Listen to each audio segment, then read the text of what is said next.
अफगानिस्तान के अंदर जब अमेरिकन्स अपने काइनेटिक ऑपरेशंस के ज़रिए ना जीत सके, तो एक स्ट्रैटेजी चलती थी विनिंग हार्ट्स एंड माइंड्स, कि आप उनके दिल जीतें और उनके दिमाग जीतें। दैट्स द ओनली वे आप तब्दीली लेके आ सकते हैं अफगानिस्तान में, और अफगानिस्तान के लोगों को आप तालिबान से दूर कर सकते हैं।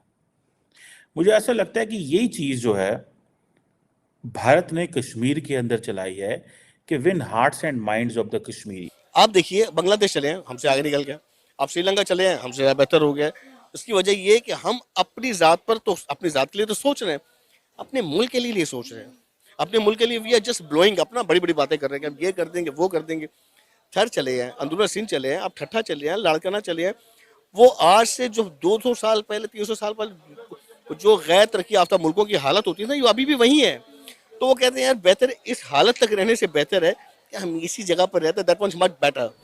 ये कश्मीर के अंदर ये रेस हो रहा भाई।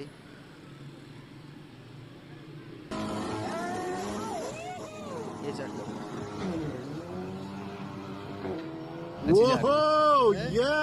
ये दुबई के अंदर रेगिस्तान में ही देखा था हमने। कश्मीर के अंदर गाड़ियां दो टायरों में पाकिस्तान पाकिस्तान वाला कश्मीर हाँ भाई, ये हमारे पड़ोसी मुल्क में हो रहा है, ये इंडिया में। वहाँ हो सकता है यार, वो कर सकते हैं। यार, आपको नहीं लगता कि कश्मीर हमारे में भी ये सारी चीजें हो सकती हैं? हाँ, हो सकती हैं। होती क्यों नहीं?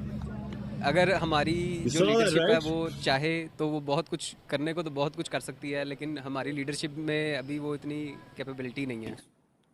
अभी पता चला है जनाब कि पहली फार्मूला 4 जो कार रेस है, वो जो दाल लेक है उधर एक हुई है, जो कि रेस जो है एक फार्मूला 4 और इंडियन रेसिंग लीग जो है, उन्होंने कश्मीर टूरिज्म डिपार्टमेंट के ताउन के साथ ये मिलके किया।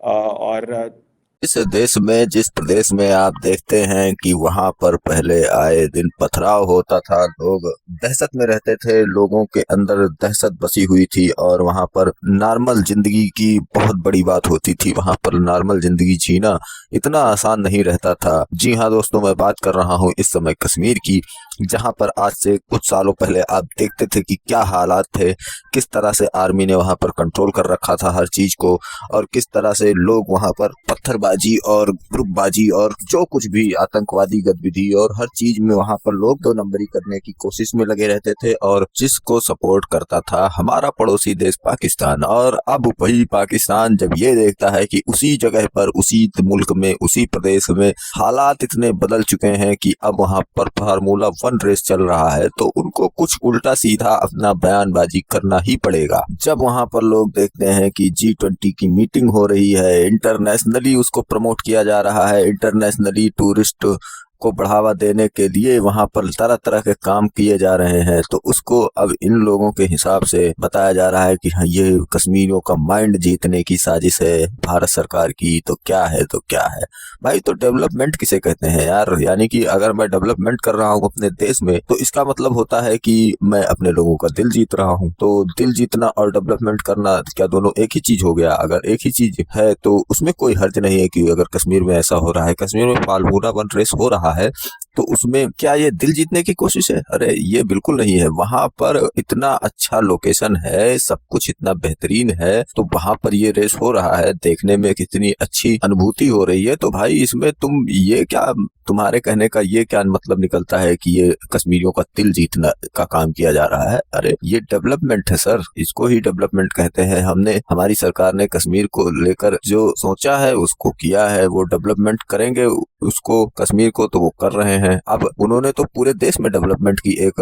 रेस छेड़ दी है, भारत सरकार ने पूरे देश में एक डेवलपमेंट की रेस छेड़ दी है। आप बोले कि इन्होंने पूरे भारत के लोगों को दिल जीतने का काम नरेंद्र मोदी ने किया है, मोदी जालिम है, तो ये तो अब ऐसा जालिम भाई सबको पसंद आएगा? ऐसा जालिम किसे पसंद नहीं आएगा जो डेवलपमेंट कर रहा है, हर जगह पर हर चीजों को चमकाने में लगा हुआ है, भारत देश का नाम ऊपर करने में लगा हुआ है। तो ऐसे देश को जब ये पाकिस्तानी यूट्यूबर, पत्रकार और जो कोई भी है जब देखते हैं तो इनको चिढ़ होती है, और इनको जब चिढ़ होती है तो ये ऐसा उसमें से काट निकाल कर सब दिखाते हैं कि जैसे लगता है कि कुछ नॉर्मल नहीं हो रहा है, ये सब एक प्लान किया जा रहा है, एक लोगों को वर्गलाया जा रहा है। यानी कि जैसी इनकी सोच है ना, वैसा ही ये दूसरे दूसरे के ऊपर थोपते रहते हैं, ये इनकी पुरानी आदत है और वैसा ही ये आज भी कर रहे हैं। और आपको इस वीडियो में देखने को मिलेगा कि चीमा साहब ने किस तरह से इसका वर्णन किया है फार्मूला 1 रेस का। तो चलिए चलते हैं वीडियो की ओर और देखते हैं पूरा मामला। वीडियो पसंद आए तो लाइक करें, चैनल को सब्सक्राइब करें और शेयर करना बिल्कुल ना भूलें। कश्मीरियों ने इसको एंजॉय किया, बड़े लोग आए। अगर आप देखें तो it means they were enjoying, people from all walks of. India चूँकि कश्मीर को, ना सिर्फ इंडियन कश्मीर को, जो कि पाकिस्तान कहता है कि इंडियन ऑक्युपाइड कश्मीर है, और जो पाकिस्तान का जिसे हम आज़ाद कश्मीर कहते हैं और इंडियन इसे पाकिस्तान ऑक्युपाइड कश्मीर कहते हैं। इंडिया ये क्लेम करता है कि ये कश्मीर जो हमारे पास है उसका हाफ एरिया पाकिस्तान के पास है, और सेम चीज़ पाकिस्तान क्लेम करता है। जो रूल पाकिस्तान में आज तक जो इंडिया ने 370 लगाया, पाकिस्तान ने क्यों नहीं लगाया? पाकिस्तान में हम लोग पंजाब से, बलूचिस्तान से, KPK से उठ के वहाँ प्रॉपर्टी नहीं खरीद सकते, क्योंकि पाकिस्तान UN की उस रिपोर्ट को वैल्यू करता है, लेकिन इंडियन 1947 से लेके आज तक उसको फॉलो ही नहीं कर सकते। अब हमारे यहाँ देखें 2017 से लेकर 2023 तक कितने वज़ीर-ए-आज़म आए हैं? 6 वज़ीर-ए-आज़म आए हैं, ठीक है। पहले नवाज शरीफ थे, उसके बाद शाद खान अब्बासी थे, उसके बाद एक केयर टेकर आए, फिर इमरान खान आए, फिर शहबाज शरीफ आए, फिर केयर टेकर आए, दोबारा शहबाज। 6 साल में 6 वज़ीर-ए-आज़म। यहाँ कोई भी पॉलिसी होती है वो एक लॉन्ग टर्म पॉलिसी नहीं होती, एक हाइब्रिड किस्म की रजीम बना दी गई है, जिसकी वजह से जो हमारी तमाम तर पॉलिसीज़ होती हैं वो लॉन्ग टर्म नहीं जा सकती। जबकि इंडिया में अगर एक देखा जाए, एक स्मूथ ट्रांसफॉर्मेशन ऑफ पावर होती है, एक पॉलिटिकल स्टेबिलिटी होती है, यानी अभी मुतनाज़ है जो भी कह लें, तो वहाँ वो उसको इम्प्लीमेंट कर रहे हैं, उनकी एक स्टेट लेवल की पॉलिसी, और वो उनको उसके समरात मिल रहे हैं और वो उनको मिलेंगे। एंड पर्टिकुलरली द ऑप्टिक्स आप चेक करें इसके, they are very, this is a very scenic place. In fact अगर आप इसको देखें, बहुत खूबसूरत जगह, मतलब it looks like as if you are somewhere in Switzerland, in Geneva. If I was recently there last year, तो मैं आई कैन इमेजिन कि जैसे ये जनीवा का कोई स्पॉट है और लोग इसमें देख रहे हैं, हैवी सिक्योरिटी प्रेजेंस थी वहाँ पे। सो क्वेश्चन ये आता है कि ये जो बात है कि विनिंग हार्ट्स एंड माइंड्स, ये जीतने कितने ज़रूरी हैं। जो है हमारे साथ है कि अभी काट दी गई है। सबसे पहली बात तो ये है, और दूसरी बात ये है कि जो इंडिया का जो प्रोग्राम है वो तो सारा ढोंग पर है, वो उनके सारी की सारी इंटरनेशनल मीडिया भी उनका साथ दे रहा है, और उसके पीछे आल्सो यहूदी लाबी भी है, और जितनी भी जो गैर मुस्लिम लोग हैं उसको सपोर्ट कर रहे हैं, और वो तो एक तरह का कश्मीर को क्रश कर रहे हैं। और रही बात उसको दिल्ली के साथ जोड़ने की, ये सारा उनका प्रोपेगेंडा है। मुसलमान जो है वो कभी भी दिल्ली के साथ नहीं जुड़ेगा, और वो हमेशा पाकिस्तान की शान आ गया और पाकिस्तान का हिस्सा है, और देखना तो हमने है कि हम क्या कर रहे हैं। 70 साल से ये जद्दोजहद चल रही है, कश्मीर बनेगा पाकिस्तान, कश्मीर बनेगा पाकिस्तान, ये सिर्फ है ड्रामा, ठीक है। कश्मीर अगर फॉर एग्जांपल आज़ाद भी होता है ना, वो एक अलग मुल्क लेके बैठेगा, ठीक है, वो पाकिस्तान के साथ नहीं है। ये जो हमारे पाकिस्तान वाले कहते हैं कि कश्मीर बनेगा पाकिस्तान, कश्मीर बनेगा पाकिस्तान, पहले अपने मुल्क को तो संभाल लो, ठीक है, अपने मुल्क को तो संभाल लो। 70 सालों से हमारे मुल्क में क्या तरक्की हुई है, ठीक है ना। अब ये हमारे साथ ही एक साथ ही आज़ाद होने वाला मुल्क है इंडिया। एक दिन का गैप है सिर्फ। 1947 में 14 अगस्त में पाकिस्तान आज़ाद हुआ, 15 अगस्त 1947 में इंडिया आज़ाद हुआ। 2024 चल रहा है, 2024 70 सालों में इंडिया कहाँ पे चला गया और पाकिस्तान कहाँ पे अभी 1947 में ही है, ठीक है। रही बात कश्मीर की, कश्मीर के देखे ना, लोग तक कह रहे हैं हम लोग खुशहाल हैं, अब हम लोग रह रहे हैं, बिल्कुल कोई दंगा फसाद नहीं हो रहा, कोई इमरजेंसी नहीं नाफिज हो रही, कोई उन पे जुल्म नहीं हो रहा, कुछ नहीं हो रहा। उनको जबरदस्ती नहीं कहलाया गया, उनके मुंह के अल्फाज है, उनको नजर आ। एक तरफ इंडिया ने एक political, constitutional, legal, institutional method के ज़रिए कश्मीरियों की ये होप तोड़ दी कि this is a bilateral dispute between India and Pakistan. So they said no, this is a unilateral issue, ठीक है जी। और जिसे वो कहते हैं ना कि ये एक हमारा मसला है इंटरनल। जैसे अभी PM मोदी वहाँ पे गए, he didn't talk about India Pakistan में कोई उन्होंने बात नहीं की, he simply spoke about कि हम यहाँ पे क्या करने आए, $600 मिलियन के एग्रीकल्चर प्लान लेके आए, ये लेके आए, वो लेके आए। अब ये जो फार्मूला 4 रेस कराई है, क्या ये हम उधर करवा सकते हैं मुजफ्फराबाद में? क्या हम किसी कश्मीर के किसी इलाके में करवा सकते हैं? बातें तो फिर जारी बातें बुरी लगती हैं, when we are unable to do what we wish to do।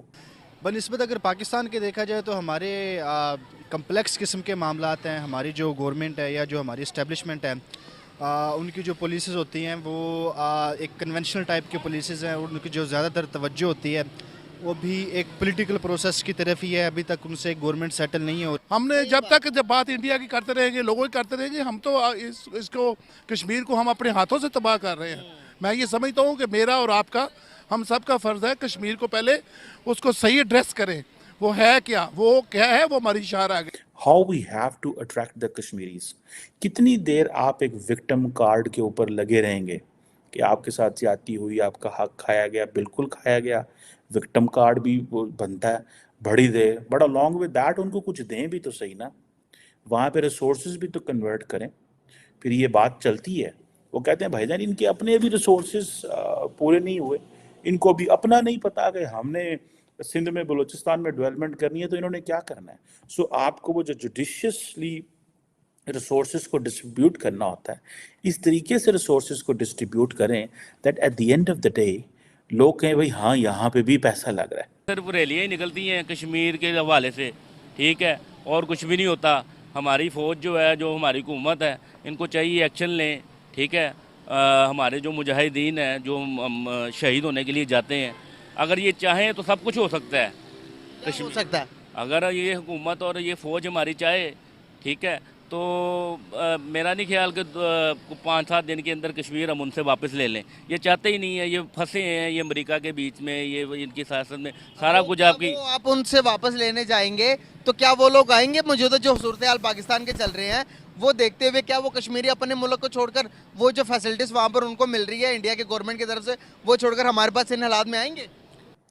अब ये जो हुई है, जिसे कहते हैं ना कि उन्होंने कहा जी ये हमारे सोसाइटी की रिजिलियंस है, फार्मूला 4 रेस जो है ये कश्मीर के लिए होप लेके आई है। This is what they are saying. So they are targeting कि भाई हम उम्मीद लेके आ रहे हैं, start looking towards tourism, make yourself tourist hub, let's have formula 4, let's get investors from abroad, let's get into business. Sir ये तो वो मुस्लिम नेशन है कश्मीर, वो मुस्लिम तो वो भी हैं जो रोजगार के लिए मुल्क छोड़कर नौजवान बाहर जा रहे हैं, वो क्यों अपने मुल्क को छोड़कर जा रहे हैं? वो ये बात है कि हमारा निज़ाम यहाँ का गलत है ना, सारा कुछ तो हमारा यहाँ पे फौज चला रही है। तो अब ये देखें, उनको भी ये चीजें पता, वो हम आएंगे हमारे पास? नहीं, वो किस तरह आएंगे? लेकिन ये बात भी है, उन पर जो जुल्म हो रहा है, ठीक है, वो क्यों नहीं देखते ये हमारा मुल्क पाकिस्तान वहाँ पर हो रहा है जो ये इस जुल्म से बड़ा जुल्म है कि यहाँ पर आप देख रहे हैं कि नॉर्मल आदमी को रोटी नहीं मिल रही। सवाल बार बार ये पूछ रहा हूँ कि वो कश्मीरी हमारे पास आना पसंद करेंगे? भाईजान जब इधर के लोग भूखे हैं, जो बाहर जा रहे हैं, इधर के हालात ही नहीं स्टेबल, ठीक है, तो लोग कैसे जाएंगे? वो कैसे आएंगे इधर कर्ज, हमारा मुल्क जो है वो कर्ज पे चल रहा है, IMF से कर्ज लिए जा रहे हैं। बच्चा पैदा होता नहीं है, माँ के पेट में उसमें 2 लाख रुपये, उस पर 2-2.5 लाख रुपये, उस पर क्या नाम है कर्जा चढ़ जाता है, ठीक है। सारा कुछ खाई जा रहे हैं फौज, इधर कुछ भी नहीं लगा रहे, ठीक है। बिजनेस इधर ख़राब हो गया है, दुकानें हमारी फ्लॉप पड़ी हुई हैं, कारोबार कोई नहीं है, वो किस तरह आएंगे?